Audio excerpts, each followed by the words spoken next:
The New World Symphony has long been at the forefront of developments in the arts and in education. And over the course of its more than 30 years, Michael Tilson Thomas has mentored thousands of young musicians at critical junctures in their artistic and professional development. I, too, am an alumnus of the New World Symphony, where I was a clarinet fellow in the early 2000s, and my time at New World was transformative and musically inspiring.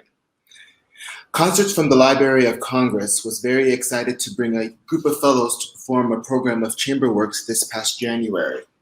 Instead, in a similar fashion to New World Symphony, we are forging ahead with a virtual season and featuring the musicians in two very exciting one-hour programs with music by Dvorak, Walton, Frederick Tillis, Carlos Simon, Bela Bartok, and Charles Warren. So I am so pleased to have with me today the founder and artistic director of the New World Symphony, Michael Tilson Thomas. Michael, welcome. It's so great to hear from you again. Welcome. Thank you so much, Kazim. And I look forward in our future conversations to not being a disembodied spirit as I am today, but we will get there. I think I should tell your listeners, perhaps, since I'm one of the few people in a position to do so, I want to tell you about Kazim as a fellow of the New World Symphony. So Kazim initially arrived in New World as a clarinetist. And I thought, as we were working together, where is this guy's mind? His mind is, I don't know that his mind is so much involved with playing the clarinet. What's going on? What do I have to? Then he said, could I perhaps conduct the Schoenberg Chamber Symphony? Or could I perhaps conduct the John Adams John Adams Chamber Symphony? No, but the John Adams Chamber. I'd like the Charles Adams Chamber Symphony. That would be interesting. The John Adams Chamber Symphony, and these very, very intricate and complex scores that he was doing. I mean, this was not like the usual fledgling conductor saying, "Could I conduct Siegfried Idyll or a Haydn symphony or something like that?" This was very ambitious, sophisticated music, which he pulled off with fantastic aplomb, and the rest is history. So I just thought I'd give that little insight that I feel very privileged to have been there at that moment when Kazim decided to act on all these wonderful things.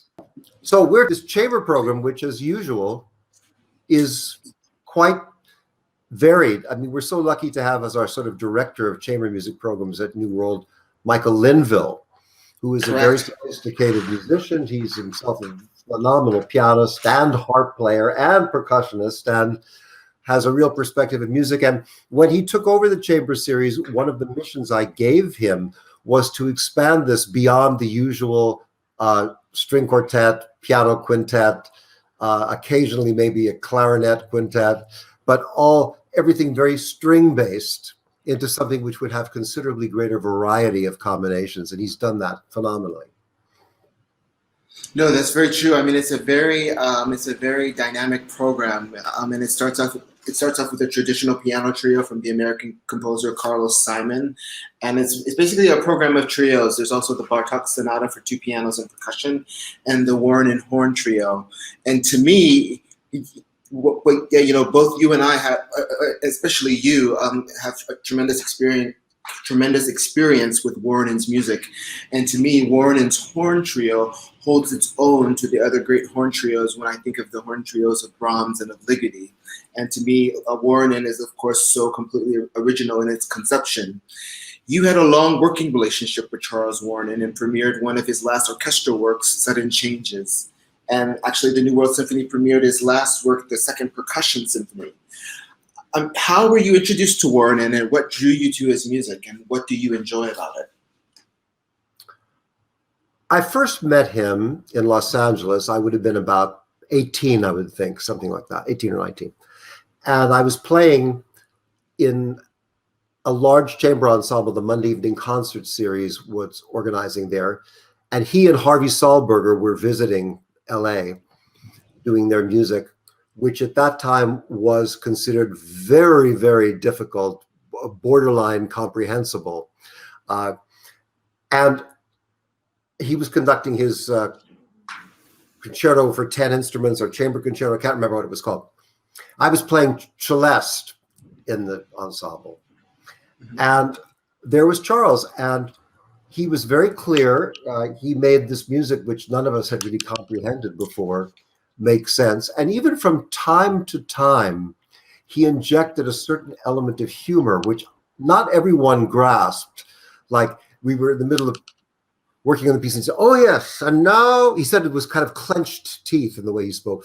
"And now we come to the famous roller coaster passage, which has been the delight of players and audiences everywhere in the world. They have heard it," or something like that. And it was such a kind of ironic twist. And then I perceived that really was the thing about Charles. He was uncompromising as a musician and certainly had opinions. But yes, he also did have a kind of sense of humor about the whole thing, about it, kind of like, isn't this amazing that human beings are going on making this music of such wonderful intricacy and ghoulish obscurity in spite of the fact that society is mostly going in a completely opposite direction. He thought that was amusing. That's very amusing. Well, also on the program, for this particular program, we have the Bartók Sonata for 2 pianos and percussion. And yeah, you're such an accomplished pianist. And I was just curious, have you ever actually performed this work yourself? And what are your thoughts about this particular work and unique combination? Sure. Yeah, I did perform the piece back when I was in college, something like that. And it has all sorts of difficulties. It's a fistful of notes for the pianists in the first place. Lots of chords that you have to play. That's not always the case with Bartók. Although Bartók does have a fixation in certain pieces, like the second piano concerto seems to demonstrate that Bartók had no difficulty in playing passages in thirds, for example. Everything is in thirds. This piece is much more block kind of chords, and you can still hear in places the kind of harmonic language that Bartók was using in still earlier pieces, which were much thicker and more chordal. This piece is quite tricky because the way it is notated is not the way it sounds. And it's that puzzle that sometimes exists with composers, perhaps especially contemporary composers. Do you have an obligation to make it sound the way it's written? Or do you just kind of go with the fact that as you hear it, it seems to come out another way, more viscerally perhaps? And that's very much the case in this piece, where even the slightest little momentum of tempo going forward or backward could have a complete change of what the perception of the piece is. And this ensemble of New World Fellows, this was the first piece that they had done in the season. And it just came together so quickly because they're such virtuosi and musicians, all of them. One thing I do want to go back to saying about Charles's horn trio, which is that his music got simpler and friendlier in general as time went on, especially in the last period. I wonder if that was partially because he did quite a number of remarkable arrangements of music by Machaut and Mozart and Purcell and quite a number of composers, which he did very sympathetically and also with his characteristic unusual Charles edginess. And it was very much a part of that what he was listening to did get into his music. So his wonderful concerto for cello called Five for cello and amplified cello and instruments was very much influenced by his listening to a lot of recordings by the Egyptian singer Kulthum, one of the most famous singers of all time. And he listened to a great deal of her music, of this popular Middle Eastern music.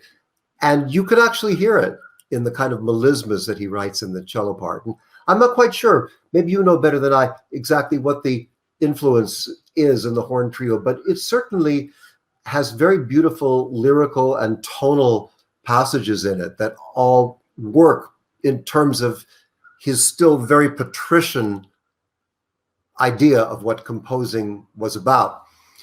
I remember years ago, one of the pieces of his that I commissioned or performed the first time, and it was still being written.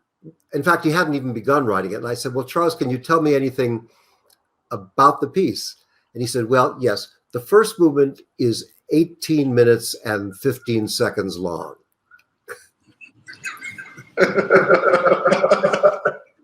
Really? I said, well, anything else you could tell me about it? No, there are things, but I think for clarity's sake, that's for sure. It's 18 minutes and 15 seconds long. And sure enough, that's what it was. So his way of thinking about time and organizing it was quite special. No, that's very true. Yes, and I agree with you. He did kind of bring more simplicity. One of the first pieces that I got to work on of his was his Violin Rhapsody and New York Notes. And there's just sort of, these scores are packed full of ideas and transformations and things like this. And then to see sort of how his writing changed from then to like the pieces that he wrote in the last 10 years, you're absolutely right. He kind of brought everything sort of down to scale and simplified everything. So it was a sort of much less formidable, or not formidable, but I would say daunting. So that is very true. Yes. I'm sorry. Go ahead. Oh, no, please. No, that's all. No, I was saying in my experience, he's not the only composer to have gone through such a process. And one of the great examples of that was Elliott Carter's Concerto for Orchestra, which was written, Bernstein premiered it, and it was very intricate and very thick. And then over the years, Elliott erased more and more of the lines. So when you look at it now, it's considerably less crowded than it was when it was first written. Yes. I just have sort of two more general questions for you before we end the conversation, and I just wanted to just sort of get your insights and just things about how people move forward. And I'm sure you are keeping busy with studying and writing and practicing music. And I'm just curious, in these last 11 months, have you made any interesting insights or discoveries? Yeah, as musicians, we are always trying to prepare for what's next, and now we have all had to kind of sit still for a bit. I myself, I'm still trying to find a silver lining, but I do think having the time to sort of study and to free associate without goals can actually get creativity and ideas flowing. Sure. Well, this time, I think we all realized this was happening, and many of us, myself included, said, okay, well, I think this is going to be a long haul here. So let me make all of these goals and resolutions of things which I'm going to accomplish in this time. And now, much further on, I have to confess, I did not achieve all those goals. But I did achieve some of them. So I'm happy for the ones that I was able to achieve. And also, I know that I wasn't the only person to experience this. What is the time? Where is it? What happened to it? A friend of mine was talking to me, and I said, well, when did we last speak about this? And he said, I think it was last Blur's Day. Yeah, so it is all kind of a blur. And there has been that experience. What happened to last week? So fortunately, I had a few projects which mostly had to do with going into my files and taking out lots of manuscripts, musical and otherwise, and really finally putting them in shape. I have so many pieces that were almost ready to launch, that there was always a performance or something else that I had to do that I didn't quite get around to it. And I decided I'd go back to these pieces. Some of them go back to when I'm 19 years old, and that I would get them in shape to be released and stop being embarrassed about them. Okay, this is very exciting. Is there anything you would want to share, actually, with the audience? And if not, that's fine. We can cut this part out. This is actually just my own curiosity. Well, the pieces, many of them that were involved in the music theater project I was working on back in the 70s and into part of the 80s. And there's a long piano piece that I wrote. I can still remember. I was 19 years old, and I was in my parents' house for a while, and I still remember working on this piece in the latter part of the afternoon. And it's amazing how going back to this music from an earlier part in your life allows you to totally reconnect with who you were back then, and every part of the experience is very Proustian in that way. So it's been an interesting voyage for me to try and sympathetically reconnect with somebody that I was such a long time ago, and who still is somewhere inside of me with all the other me's. Well, I look forward to being able to hear some of your new works as they come out to the public. I really look forward to hearing some of those. My last question for you is, given your work with young musicians and the future of orchestras, I would be interested in your really frank assessment of the current situation. Likely there could be the loss of some regional orchestras, et cetera, and maybe even some larger institutions. That sort of remains to be seen. But I'm curious, what future do you see for classical music, especially given the pandemic? And what advice would you give a young musician or a midlife musician today who needs to navigate this time? And what possibilities for reinvention do you see for classical music?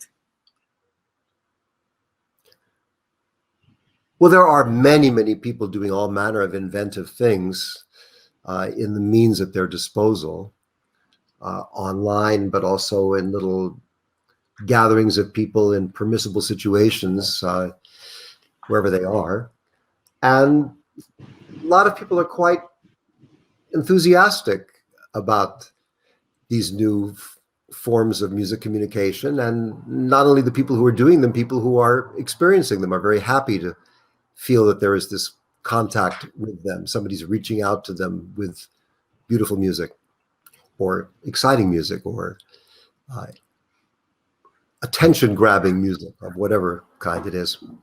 So that's really good. At the same time, I know that the major orchestras are considering what their next plans are for auditioning. It's just a question of when that's going to happen, but that they do have a view of there being a real future and wanting to bring new people into the ensemble as well as into the hall to hear the pieces. I think everyone's probably more connected with the idea of musicians now reaching out directly to the audience, whether in person or whether online. That it's considered more essential that a musician want to be in contact with members of the audience. That the ideal of so many really very excellent players of the past, which was I show up, I know my part, I play it as well as I can, and then I go home, is probably not where any of us are going to be living in the future.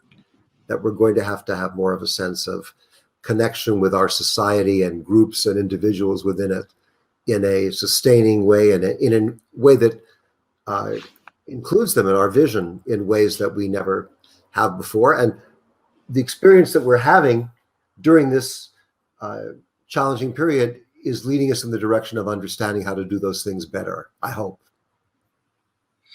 I hope so too. I really do. Well, Michael, thank you so much for taking the time to speak with me today.